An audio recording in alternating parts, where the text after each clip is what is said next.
Bueno es poder exponernos a la palabra de Dios y desde el punto de vista, o mejor dicho, desde esta primera sesión que tuvimos ahorita, donde el hermano Xavier nos presenta el reto que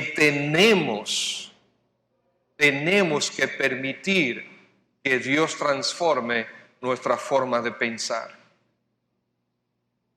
Por eso le llamó a su mensaje metamorfosis.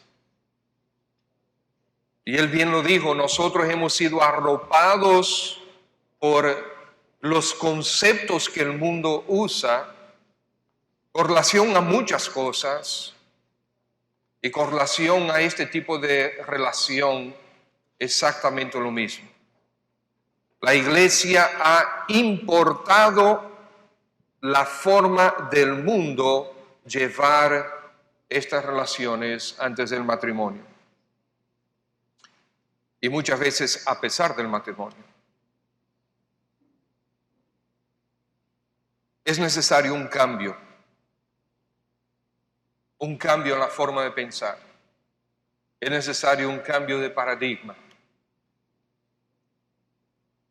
Vamos a orar y vamos a ver cómo podemos ir estableciendo fundamentos con relación a este tema. Padre, ahora con temor y temblor, deseamos y necesitamos que tú sigas tu presencia con nosotros para enseñarnos, para seguir enseñándonos. Y no solamente enseñarnos, para transformarnos. Gracias, buen Dios, por la oportunidad de predicar tu palabra. Gracias por la oportunidad de exponernos a esta enseñanza. Ayúdanos a acomodarnos a tu voluntad, a lo que tú has enseñado ya en Cristo Jesús. Amén. El hermano Xavier presentó una definición que a menudo lo usa el mundo y eso es lo que yo quiero también recordar. La definición popular de noviazgo o de novios es la siguiente. Yo la comencé a escribir, de hecho la escribí, lo que yo quería compartir con ustedes con relación a la definición popular de este concepto. Y después busqué en la famosa Wikipedia. Y en Wikipedia encontré prácticamente la misma definición y me sorprendió. Pero voy a compartir la definición que encontré en Wikipedia. Dice lo siguiente: el noviazgo es una relación amorosa mantenida entre dos personas con o sin la intención de casarse. Es un proceso por el cual dos personas desarrollan una asociación íntima más allá de la mera amistad. Las personas que mantienen un noviazgo se llaman novios o novias. Esta es la definición popular, este es el concepto popular, el concepto del mundo y que los cristianos han querido importar y han importado a la iglesia. De hecho, en nuestra iglesia, la IBC, la Iglesia Bautista Cristiana, nosotros durante mucho tiempo, prácticamente toda nuestra vida, no teníamos estas relaciones reguladas. No había una enseñanza directa, una enseñanza abierta y directa sobre el tema.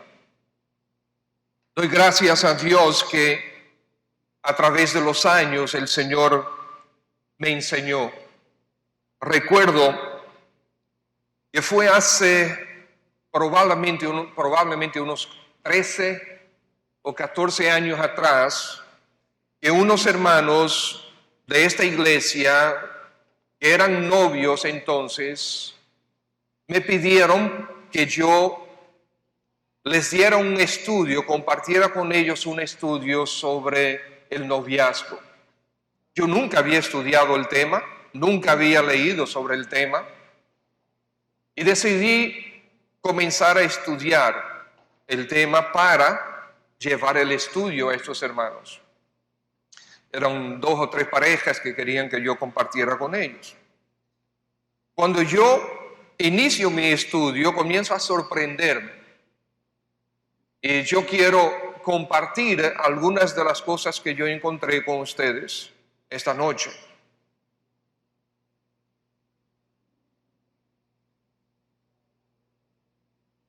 Esta persona que escribió en Wikipedia agrega lo siguiente.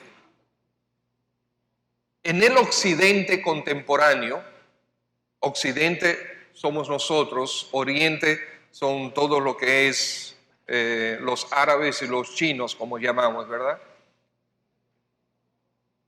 Aquí en el occidente contemporáneo, dice él, o escribe él, el noviazgo, según la definición que él acababa de dar, no existió hasta el siglo XX. Muy interesante.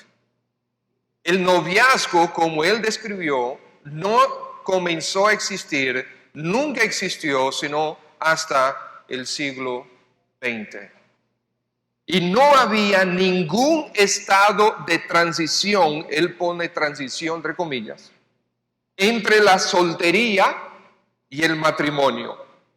Se llamaba novio o novia al recién casado y por extensión al participante de la ceremonia de casamiento, incluso antes de concluida la ceremonia. En otras palabras, no existía el noviazgo hasta quizás mediados del siglo pasado, y los novios eran los que estaban ya en la iglesia vestidos de novio o de novia en el casamiento, o los que se acababan de casar. Esos eran los novios. El noviazgo en la Biblia, los noviazgos que nosotros pudiéramos encontrar en la Biblia, ¿cuáles son? Vamos a buscar Mateo capítulo 1. Busquen sus Biblias, Mateo capítulo 1.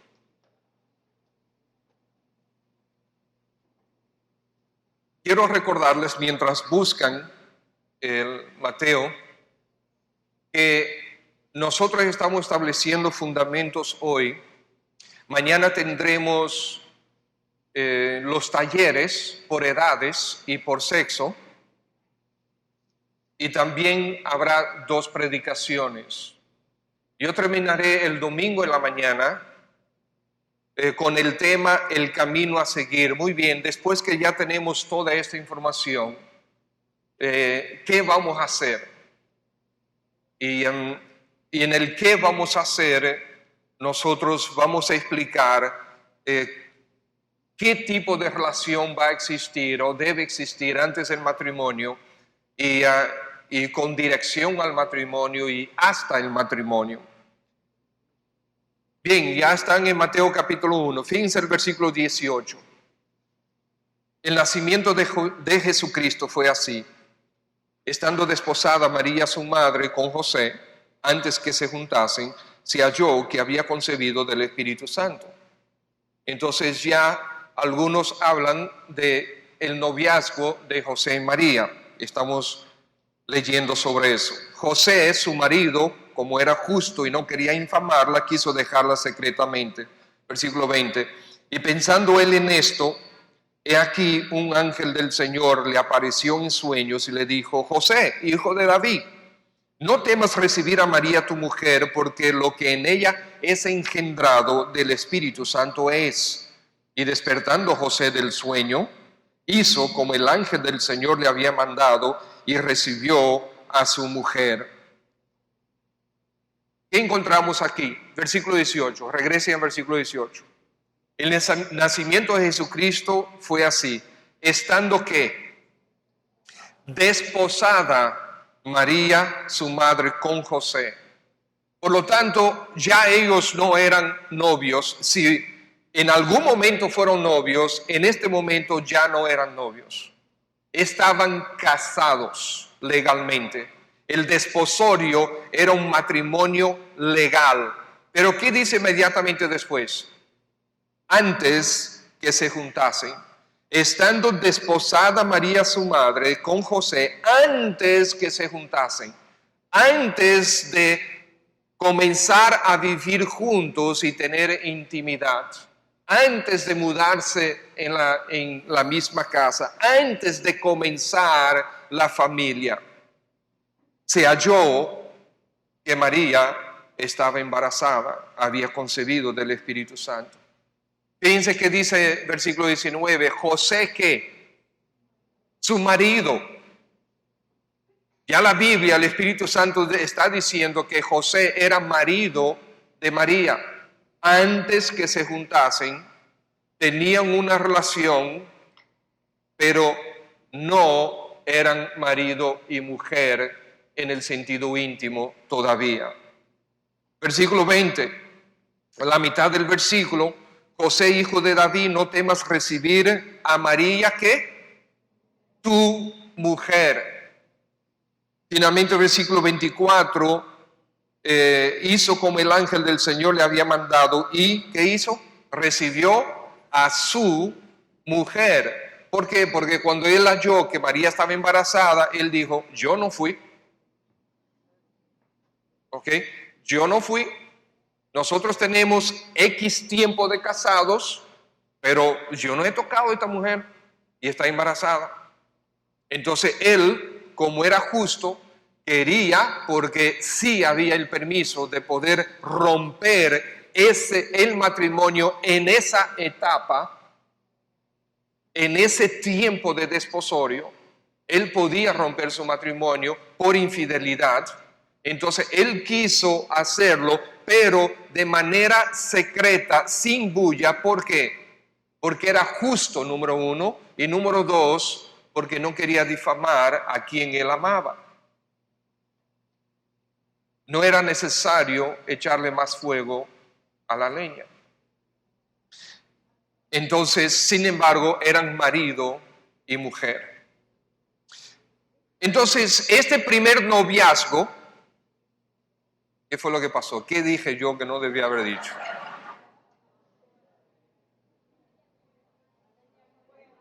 Fuego, más leña al fuego. Ah, está bien, gracias. Gracias por corregirme. Muy bien, por lo tanto podemos ver aquí que este supuesto noviazgo no es noviazgo para nada. Ya ellos eran marido y mujer. ¿Cuál es el siguiente noviazgo? Vamos a Génesis capítulo 24. Génesis capítulo 24. En Génesis capítulo 24 hallamos ¿cuál historia? A ver si recuerdan. ¿Cuál historia? De Isaac y Rebeca. ¿Y la historia de Isaac y Rebeca cómo comienza? Comienza con Isaac diciéndole a su papá que quería mujer. ¿Es así que comienza? No, no es así que comienza. Comienza con Abraham, el papá de Isaac, diciendo, este hombre necesita mujer. Y entonces habló con Eliezer, su criado, su mayordomo, y le dijo, ve a buscarle una mujer a mi hijo, que por cierto tenía 40 años de edad, Isaac. Ve a buscarle una mujer a mi hijo, pero no quiero que sea una mujer de esta cultura, no quiero que sea una mujer de este pueblo, sino una mujer de mi pueblo. Eliezer se encomendó a Dios y fue, y el Señor le guió. Y encontramos que Eliezer asimismo encontró a la familia de Abraham y comenzó a conversar con Labán, el hermano mayor de Rebeca. No sabemos qué había sucedido con el papá, no sabemos por qué Eliezer no estaba conversando y tratando con el papá, sino con el hermano. Aparentemente el hermano era el patriarca en ese momento de la familia. Y comenzaron a conversar y finalmente llegamos al versículo 53. Génesis 24, 53.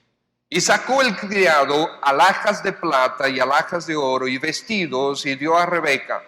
También dio cosas preciosas a su hermano y a su madre. Y comieron y bebieron él y los varones que venían con él y durmieron. Y levantándose de mañana dijo: enviadme a mi señor. Entonces respondieron su hermano y su madre: espere la doncella con nosotros a lo menos 10 días y después irá. Y él les dijo: no me detengáis, ya que Jehová ha prosperado mi camino. Despachadme para que vaya a mi señor.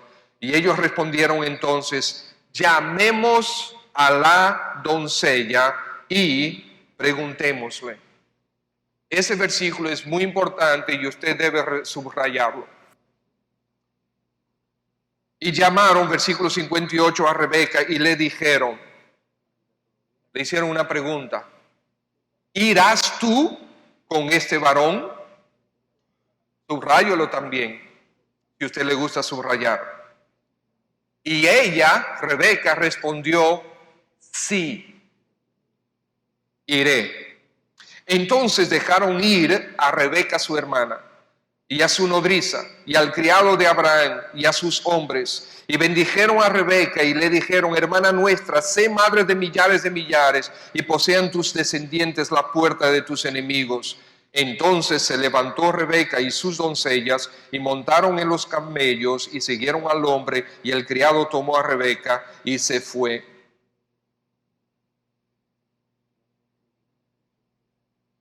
Versículo 63.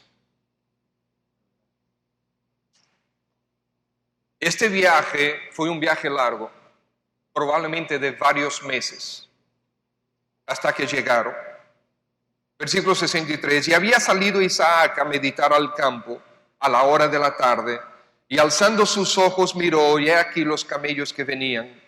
Rebeca también alzó sus ojos y vio a Isaac, y descendió del camello, porque había preguntado al criado: ¿quién es este varón que viene por el campo hacia nosotros? Y el criado había respondido: este es mi señor. Ella entonces tomó el velo y se cubrió. Entonces el criado contó a Isaac todo lo que había hecho. Y la trajo Isaac a la tienda de su madre Sara, y tomó a Rebeca por mujer y la amó, y se consoló Isaac después de la muerte de su madre. Ahora yo tengo una pregunta. ¿Cuánto tiempo duró el noviazgo de Isaac y Rebeca?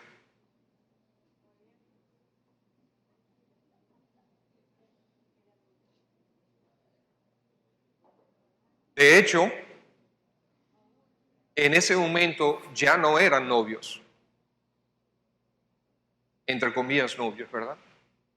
En el momento que Eliezer y el hermano de Rebeca hicieron el acuerdo y Rebeca asintió, dijo: sí, yo quiero. En contumacia lo hizo, ¿verdad? En ausencia de Isaac. Isaac, ya con 40 años, decía lo que dijo el hermano Xavier ahorita, que no fue Jacqueline, que respire. Él sencillamente: lo que me trae el Señor, lo que me trae Eliezer, pues eso es mío. Pero llegó Rebeca, Eliezer le explicó todo lo que sucedió, y ahí mismo entraron en intimidad. Ese noviazgo, entre comillas, de hecho ya no eran novios, eran ya marido y mujer, desde el momento que el hermano de Rebeca, con el consentimiento de Rebeca, la entregó a Eliezer. A partir de ese momento eran considerados marido y mujer. Era cuestión de tiempo que llegaran a la intimidad. Ese noviazgo, entre comillas, duró ¿qué? 15 minutos.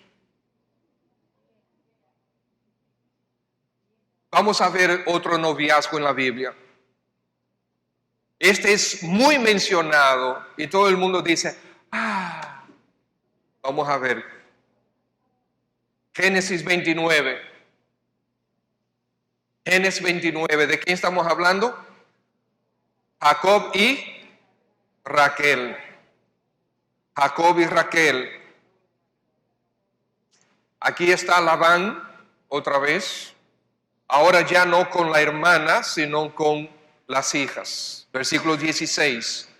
Génesis 29, versículo 16. Y Labán tenía 2 hijas. El nombre de la mayor era Lea y el nombre de la menor Raquel. Y los ojos de Lea eran delicados. Es muy importante entender esto. Los ojos de Lea eran delicados. Tiene un significado que no está solamente en los ojos físicos. Pero Raquel era de lindo semblante y de hermoso parecer. Y Jacob amó a Raquel y dijo: yo te serviré 7 años por Raquel tu hija menor. Y Labán respondió: mejor es que te la dé a ti y no que la dé a otro hombre, quédate conmigo. Así sirvió Jacob por Raquel 7 años y le parecieron como pocos días, porque la amaba. Y como dicen, ¡ay, qué lindo! Entonces dijo Jacob a Labán: dame mi mujer, porque mi tiempo se ha cumplido para unirme a ella. Entonces Labán juntó a todos los varones de aquel lugar e hizo banquete. Y sucedió que a la noche tomó a Lea su hija y se la trajo, y él se llegó a ella. ¿En qué bárbaro estado debió haber estado Jacob para no darse cuenta?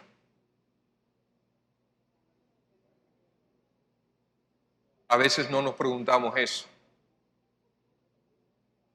Y bueno, sucedió que a la noche tomó a Lea su hija y se la trajo, y él se llegó a ella. Y dio Labán su sierva Silpa a su hija Lea por criada. Y venida a la mañana, he aquí que era Lea. ¡Oh, es Lea! A la mañana. Y Jacob dijo a Labán: ¿qué es esto que me has hecho? ¿No te he servido por Raquel? ¿Por qué pues me has engañado? Y Labán respondió: no seas así en nuestro lugar, que se dé la menor antes que la mayor. Ahora veremos. En ningún momento Jacob buscó el rostro de Dios para conocer la voluntad de él.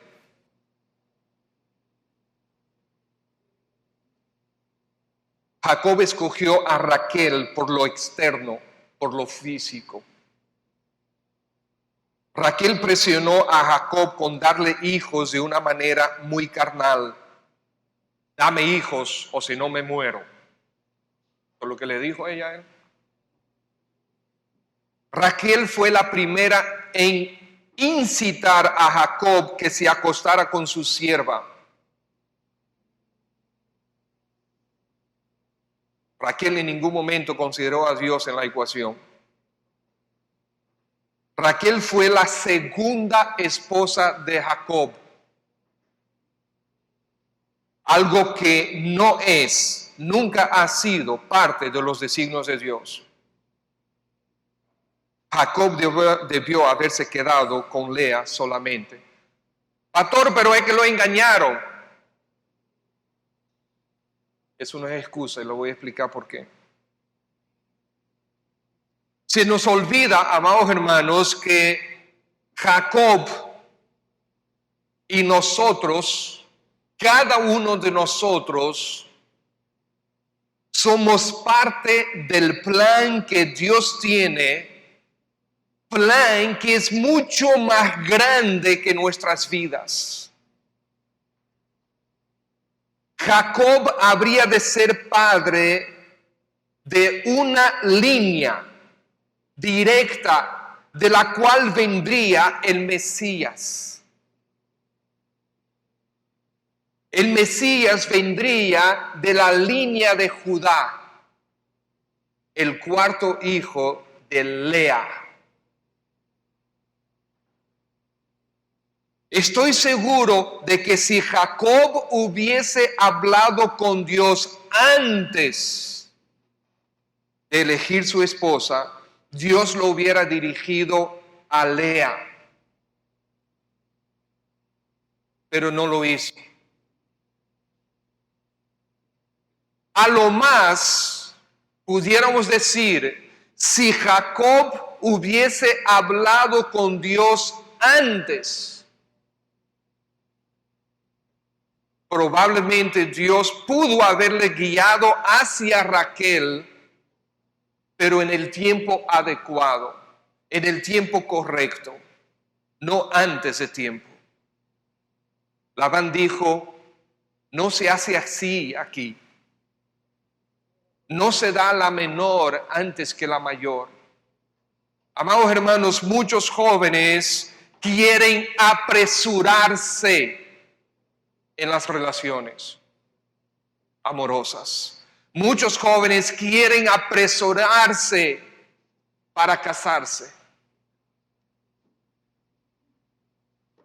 Si él realmente quería a Raquel, y si realmente la amaba como decía que la amaba por lo externo, acuérdense, amados hermanos, en aquel tiempo las relaciones entre hombre y mujer eran muy limitadas.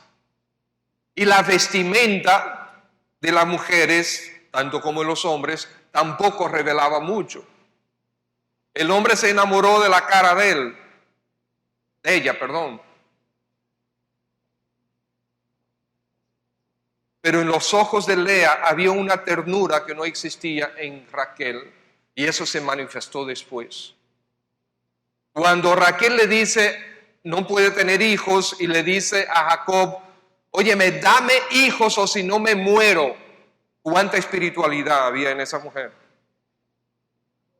Jacob, siendo carnal él mismo, se molestó con Raquel. Y dice, pero ven acá, ¿y tú crees que yo soy Dios que te puedo hacer parir? ¿Tú crees que yo soy Dios que puedo embarazarte? Has hablado como una necia. Y como ella no podía tener hijos, entonces se le ocurrió incitar a su esposo a tener relaciones de intimidad con la sierva de ella.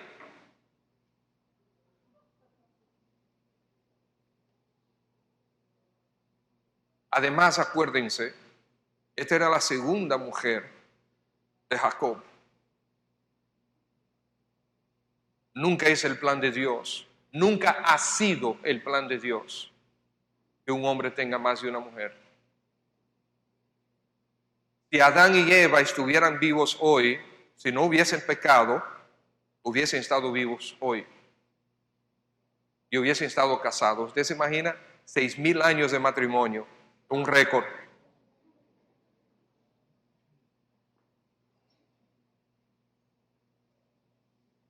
Por lo tanto, cuando nosotros examinamos a la luz del Dios eterno y del Dios santo, el romanticismo, el supuesto romanticismo de Jacob y Raquel no es para nada romántico. Es completamente antibíblico, anti el propósito y plan de Dios. Por lo tanto, no usemos a Jacob y a Raquel como un buen ejemplo de una relación amorosa, porque no lo fue. No lo fue. Dios nunca le hubiera dicho que tuviera 2 esposas a Jacob, si él quería que esperara a Raquel a que ella estuviera lista. Pero él no quiso esperar.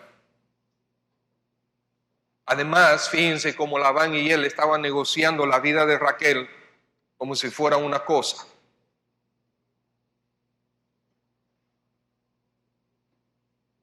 Esta fue una relación carnal y adúltera. Fue pecado. Ahora nuestro Dios es Dios de gracia y no dejó de bendecir a los hijos de Raquel. No dejó de bendecir a los hijos de Raquel. Pero ustedes saben por qué. No porque eran hijos de Raquel, sino porque eran hijos de Jacob, el que fue señalado por Dios para la genealogía del Mesías. Los noviazgos en la Biblia. Entonces tenemos a María y José, que no eran novios, eran marido y mujer. Tenemos el caso de Isaac y Rebeca, que duraron como 15 minutos, ¿ok? En todo caso, que eso se hubiese llamado noviazgo. Tenemos el caso de Jacob y Raquel, que no es para nada un buen ejemplo y no es romántico, por lo tanto. Y hay otro caso en las Escrituras y se encuentra en Jueces capítulo 14. Jueces capítulo 14.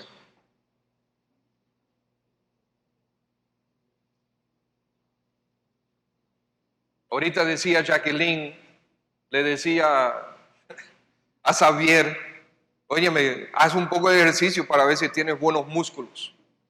¿Ok? Después le hizo así en el brazo. Yo no sé si él tiene músculo, pero Canilla sí tiene. Y jugar fútbol con él es peligroso.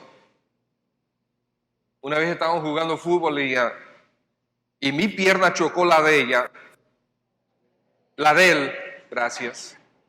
Acostúmbrense, ya ustedes identifíquense con los hermanos de la IBC, siempre me están corrigiendo, porque necesito. Pero chocamos las piernas y él siguió como si nada. Yo duré 3 semanas con moretón. Sinceramente, fueron así 3 semanas.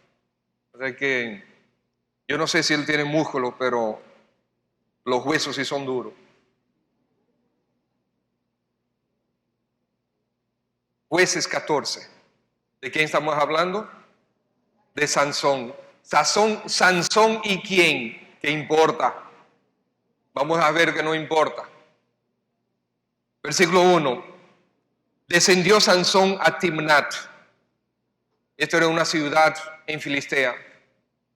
Y vio en Timnat a una mujer de las hijas de los filisteos y subió y lo declaró a su padre y a su madre, diciendo: yo he visto en Timnat una mujer de las hijas de los filisteos, os ruego que me la toméis por mujer. Y su padre y su madre le dijeron: no hay mujer entre las hijas de tus hermanos, ni en todo nuestro pueblo, para que vayas tú a tomar mujer de los filisteos incircuncisos. Y Sansón respondió a su padre: tómame esta por mujer, porque ella me agrada. Yo no sé si ustedes se dan cuenta, pero hay un patrón aquí igual al de Jacob. Le agradó a la vista. Y le agradó a la vista y decidió tenerla. Sansón, en todo el registro bíblico, hizo una cosa buena. En todo el registro bíblico, una sola cosa buena. Y eso está en el versículo 2. Y subió y lo declaró a su padre y a su madre, diciendo: he visto en Timnat a una mujer de las hijas de los filisteos, os ruego que me la toméis por mujer. ¿Qué hizo Sansón? Estuvo bien. Después que vio a la mujer que le agradaba, entonces vino donde sus padres y pidió a sus padres la bendición. Lo único que hizo bien en todo el registro bíblico que tenemos. La decisión de hablar con sus padres. Pero en el corazón de Sansón, lo que existía era que quería que sus padres bendijeran la decisión que ya él había tomado. Él no fue a buscar dirección. Él fue a que sus padres santificaran su carnalidad.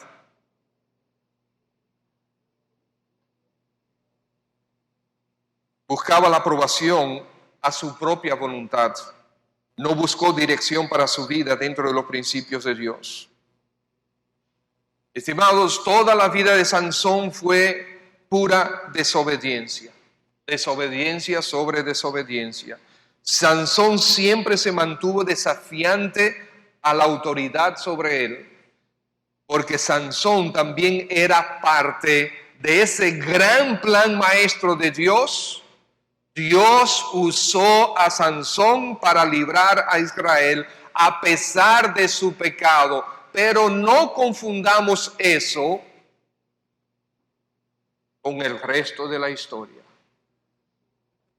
Dios es Dios y Dios puede usar aún nuestro pecado para gloria suya. Puede usar el hecho de que nosotros pecamos y las consecuencias de ese pecado. Dios puede darle la vuelta de tal manera que Él salga glorificado como quiera.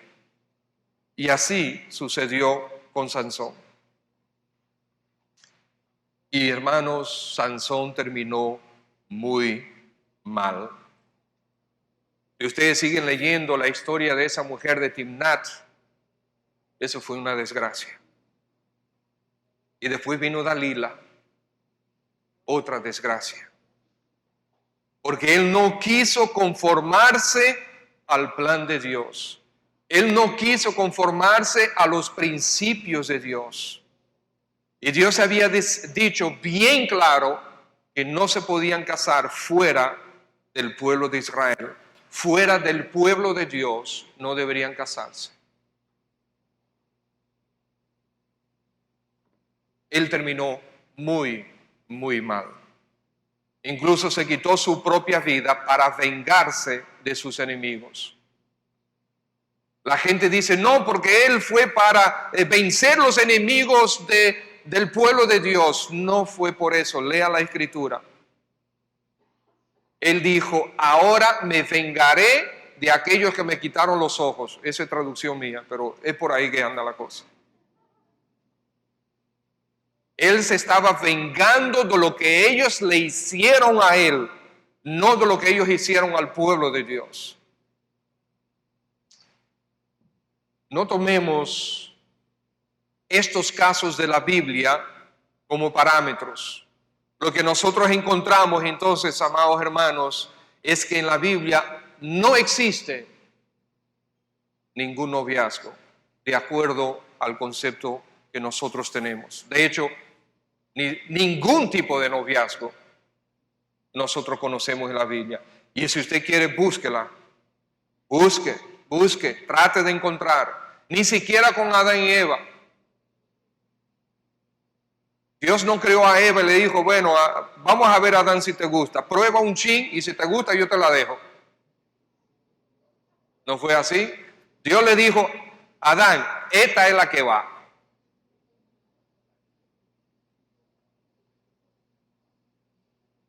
Y así fue. Una de las cosas que me impresionó en aquel tiempo, y después yo me preguntaba, ¿y por qué me va a impresionar? Pero bueno, pero quiero compartir con ustedes, por si acaso, porque tenemos también en la audiencia bastantes jovencitos. La palabra novio, la palabra novia en nuestra Biblia, ¿cuándo aparece? ¿Aparece y dónde aparece? Sí aparece y vamos a verlo. Isaías 61:10, busquen. Vamos a ver qué significa novio en la Biblia.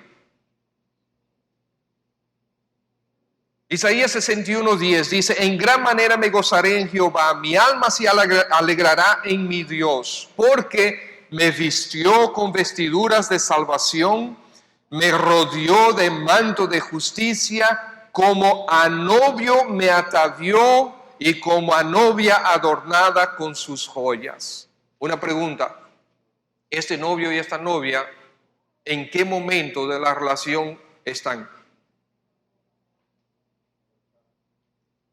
Están en la boda. Él está ataviado y ella está adornada. Usted se tiene, aún cuando usted está comprometido, ¿verdad? Vamos a suponer que usted se comprometió. Usted no se pone el vestido de novia y anda por ahí, ¿verdad? Durante un año, ¿ok? Con el vestido de novia. Ellos tampoco lo hacían. Este es en el momento de la boda.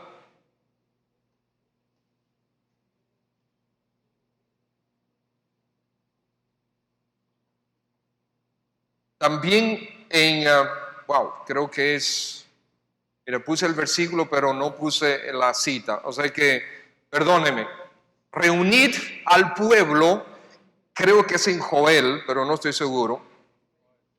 Creo que es en Joel. Dice, reunid al pueblo, santificad la reunión, juntad a los ancianos, congregad a los niños y a los que maman. Salga de su cámara el novio y de su tálamo la novia. 2:16 Joel. ¿De dónde que va a salir el novio? De su cámara. ¿Y la novia de dónde sale?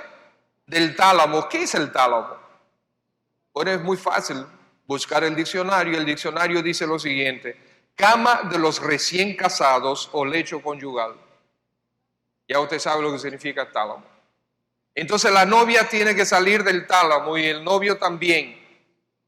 ¿En qué etapa de su relación están ellos? Están casados. Isaías 49:18. Alza tus ojos, Isaías 49:18. Alza tus ojos alrededor y mira, todos estos se han reunido, han venido a ti. Vivo yo, dice Jehová, que de todos, como de vestidura de honra serás vestida, y de ellos serás ceñida como novia. En estas 5 veces que aparece el término novio o novia en nuestra Biblia, por lo menos en la Reina Valera, cada uno de estos casos se refiere a la relación en el momento de la boda o inmediatamente después de la boda.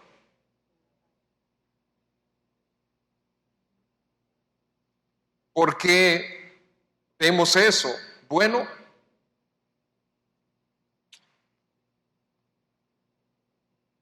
es que por más que busquemos en las Escrituras, hermanos, por más que busquemos en las Escrituras, no encontramos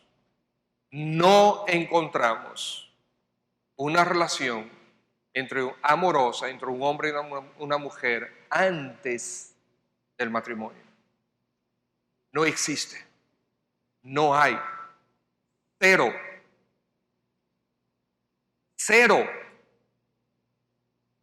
Búscala. No hay. Ahora, antes que me tiren piedras,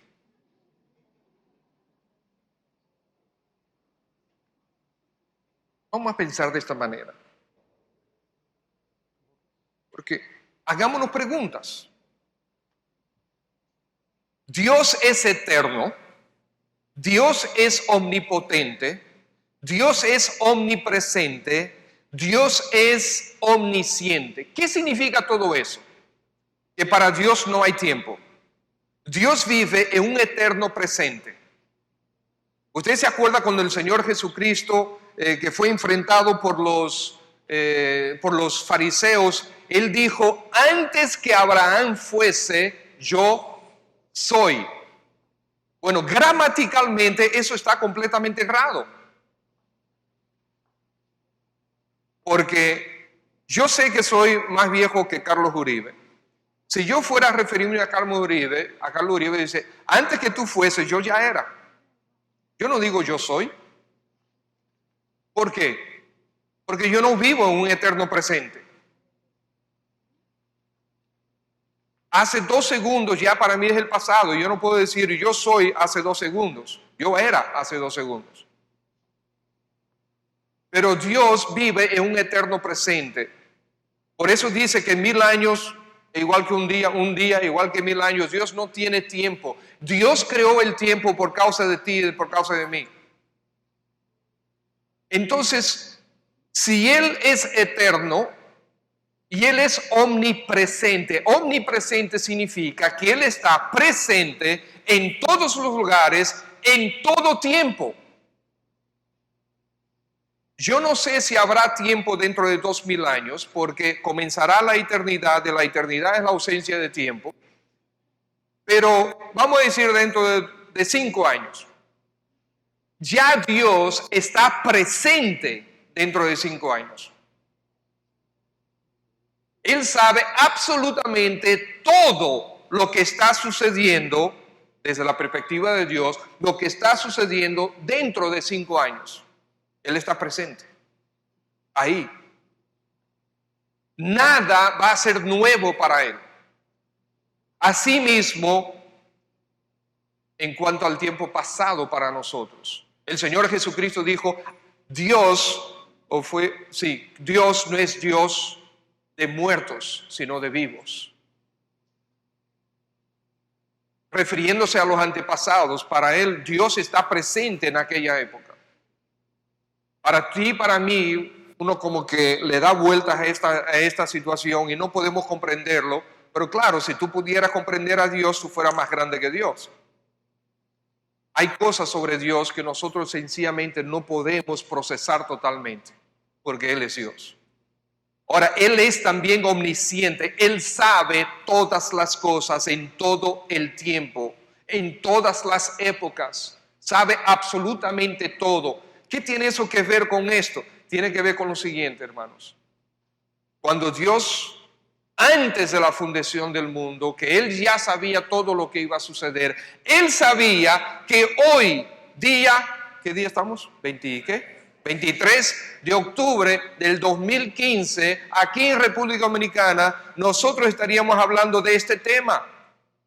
Y Él sabe muy bien que nosotros aquí tenemos un concepto de noviazgo, tanto entre los inconversos como entre los creyentes, y dependiendo la iglesia, pues lo manejan de diferentes formas. Dios sabe todo eso. Sin embargo, Él en su omnisciencia, en su omnipresencia, en su eternidad, decide no decir absolutamente nada o callar en lo absoluto con relación a la relación amorosa entre un hombre y una mujer antes del matrimonio. ¿Y por qué? ¿Por qué Dios calla? ¿Por qué Dios no te dice nada? Es importante.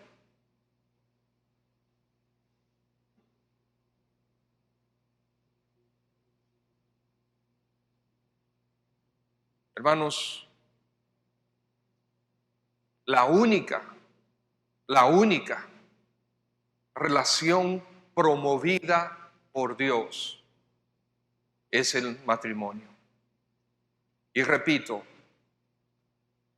la única relación promovida por Dios es la del matrimonio.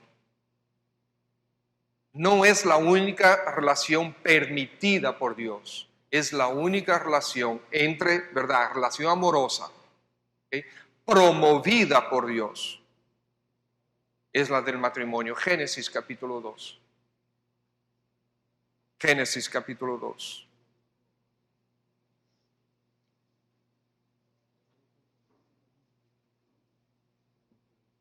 En Génesis capítulo 2 encontramos de nuevo cuando Dios dice en el versículo 18, no es bueno que el hombre esté solo. Carlos, consígueme por favor mi Biblia.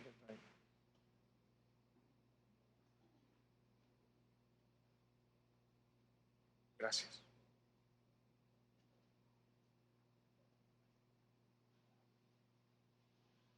Génesis capítulo 2, versículo 18.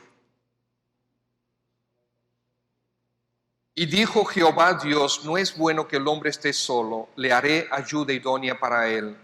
Jehová Dios formó pues de la tierra toda bestia del campo y toda ave de los cielos, y las trajo a Adán para que viese cómo las había de llamar, y todo lo que Adán llamó a los animales vivientes, ese es su nombre. Y puso Adán nombre a toda bestia y ave de los cielos y a todo ganado del campo, mas para Adán no se halló ayuda idónea para él. Entonces Jehová Dios hizo caer sueño profundo sobre Adán, y mientras éste dormía, tomó una de sus costillas y cerró la carne en su lugar. Y de la costilla que Jehová Dios tomó del hombre hizo una mujer y la trajo al hombre.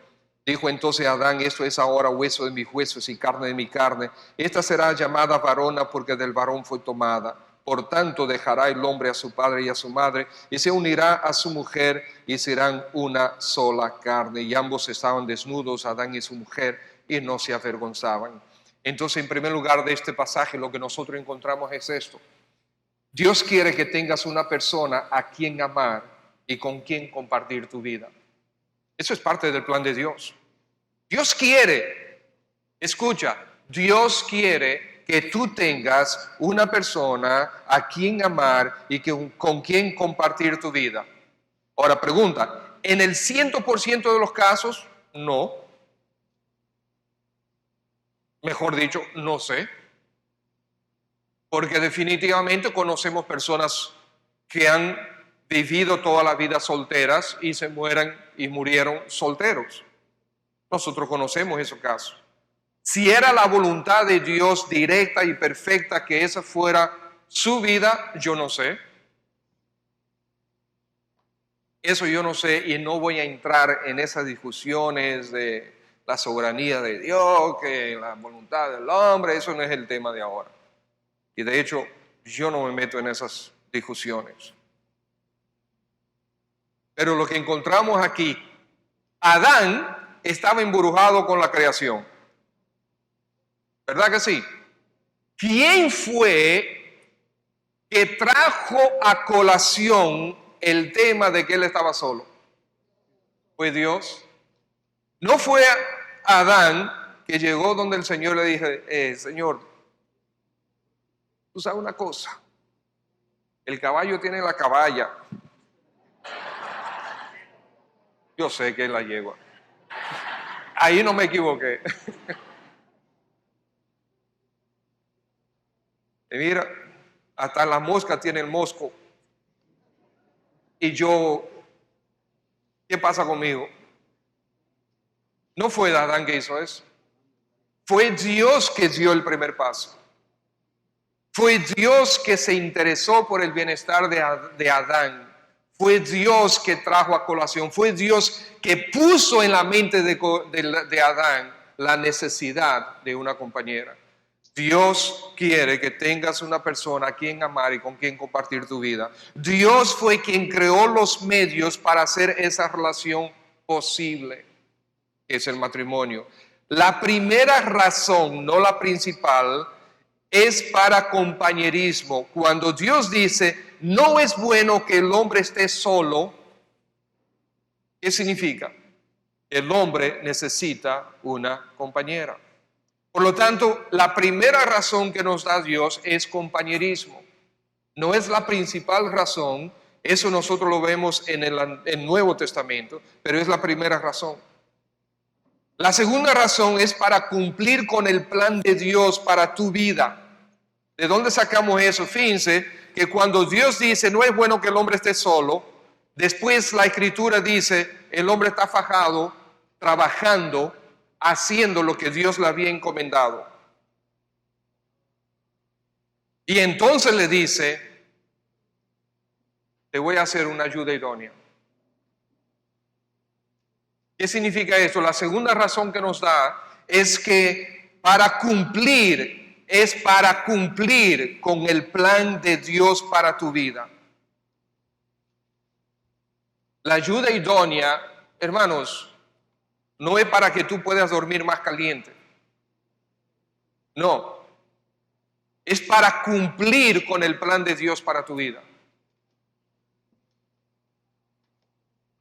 En lo que Dios te ha encomendado, lo que Dios diseñó para ti. Es para eso. Y la tercera razón es para tener una familia, para procrear. Ahora, la razón principal la encontramos en Efesios capítulo 5. Con esto terminamos. Efesios capítulo 5. Este es un pasaje sumamente conocido, pero solamente voy a mencionar 4 cositas aquí. 5, versículo 21 al 27 dice, someteos unos a otros en el temor de Dios. Las casadas estén sujetas a sus propios maridos como al Señor, porque el marido es cabeza de la mujer, así como Cristo es la cabeza de la iglesia, la cual es su cuerpo y Él es su Salvador. Así que como la iglesia está sujeta a Cristo, así también las casadas lo estén a sus maridos en todo. Maridos, amad a vuestras mujeres, así como Cristo amó a la iglesia y se entregó a sí mismo por ella para santificarla, habiéndola purificado en el lavamiento del agua por la palabra, a fin de presentársela a sí mismo una iglesia gloriosa, que no tuviese mancha ni arruga ni cosa semejante, sino que fuese santa y sin culpa. Versículo 33, por lo demás, cada uno de vosotros ame también a su mujer, como a sí mismo, y la mujer respete a su marido. Amados hermanos, la principal razón de esta relación que es promovida por Dios, que es el matrimonio, es exhibir el evangelio de nuestro Señor Jesucristo. Repito, la principal razón por la que Dios creó el matrimonio es para exhibir el evangelio de nuestro Señor Jesucristo.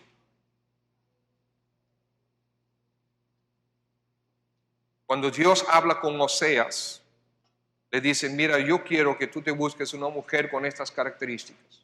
Yo quiero que tú vivas el mensaje que yo tengo para Israel. Con el matrimonio, Dios nos está diciendo, yo quiero que tú vivas el principal, el más glorioso, el más excelente, el más poderoso mensaje que Dios ha dado al hombre, el evangelio. Donde la mujer se deja guiar por el esposo y el esposo ama totalmente, sacrificadamente a su esposa. En esta relación hay salvación. Maridos, amad a vuestras mujeres así como Cristo amó a la iglesia y se entregó a sí misma por ello. Hay santificación para santificarla. Y hay glorificación a fin de presentársela a sí misma una iglesia gloriosa, que no tuviese mancha ni arruga, ni cosa semejante, sino que fuese santa y sin culpa. Eso no se puede hacer antes del matrimonio. Entonces, cuando nosotros comenzamos a entender el plan maravilloso y glorioso de Dios, que no se trata de tu felicidad, se trata de la eternidad de las almas y su gloria. Nosotros somos simples peones en el plan de Dios. Oseas no se quejó con Dios cuando Dios le dijo, búscate una mujer fornicaria, adúltera, e hijos de fornicación. Yo no sé si usted entiende eso,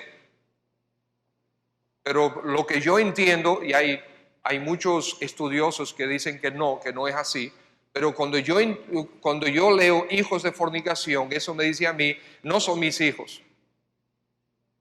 Hijos de fornicación. Ella fornicó, dio a luz hijos y yo lo estoy criando. Todo eso, finalmente a Oseas, que tuvo que ir a comprar a su esposa porque era una esclava, se había prostituido de tal manera que ya ningún hombre la quería y ella para alimentarse tuvo que venderse como esclava. Y Dios le dijo, ve, cómprala y ámala. Así somos nosotros, hermanos. Cristo Jesús vino al mundo para redimirnos a nosotros, para salvarnos y para rescatarnos de la mugre del pecado. Y santificarnos y lavarnos y finalmente llevarnos a la gloria. Ese mensaje es el mensaje que yo tengo que exhibir en mi relación con mi esposa.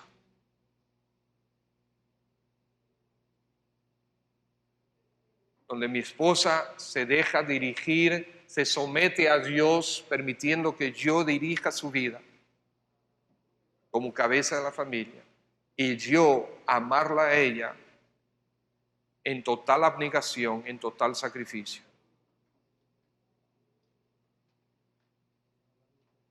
Hermanos, hay mucho que decir de esto. El tiempo es corto. Seguiremos el domingo en mi participación. Mañana estamos con los talleres y 2 predicaciones más, una de Xavier y otra del pastor Yadín. Vamos a orar. Padre, en el nombre del Señor Jesús, gracias por este tiempo y ayúdanos a entender, aceptar, asimilar, creer y vivir lo que tu palabra nos enseña. Muchos podrán decir, ok, entonces ¿y ahora qué? ¿Cómo es? ¿Qué hacemos? ¿Cómo hacerlo? ¿Qué no hacer? Y si yo estoy en una relación, ¿qué debo hacer? Todas estas son preguntas genuinas, oh Dios, y deseamos, oh Padre, que tú, en el poder de tu Santo Espíritu, usando tu palabra, nos ayudes a contestar. Si hay aquí esta noche alguna persona que todavía no se ha convertido a Cristo, quizás tú quieras tomar esta oportunidad para entregar tu vida al Señor Jesucristo, convertirte a Él, dejar que Él salve tu alma y te limpie de todos tus pecados. Si deseas hacer eso, queremos orar contigo, queremos mostrarte en la palabra, queremos dirigirte al Señor para salvación de tu alma. Acércate a nosotros. Ven Dios, gracias.